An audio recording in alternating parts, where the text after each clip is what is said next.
Dear viewers, ভিডিওর এই পর্যায়ে চলুন জেনে নেওয়া যাক চুয়াডাঙ্গা জেলার নামকরণের ইতিহাস। কথিত আছে যে এখানকার মল্লিক বংশের আদি পুরুষ চুঙ্গ মল্লিকের নাম অনুসারে এই অঞ্চলের নাম হয়েছে চুয়াডাঙ্গা।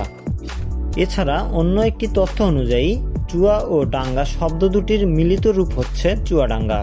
চুয়া অর্থ পরিষ্কার, পরিষ্কার ডাঙ্গা বা পরিষ্কার অঞ্চল বোঝাতে এর নাম চুয়াডাঙ্গা রাখা হয়েছে বলে ধারণা করা হয়। আয়তন ও অবস্থান।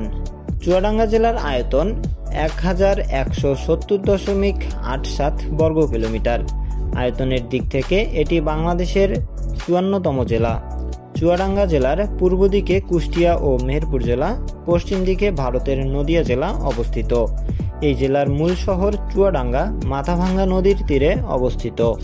জনসংখ্যা 2022 সনের আদমশুমারি অনুযায়ী চুয়াডাঙ্গা জেলার মোট জনসংখ্যা 12,34,066 জন, যার মধ্যে মুসলিম 11,330 জন, হিন্দু 26,514 জন এবং খ্রিস্টান রয়েছে 1,593 জন।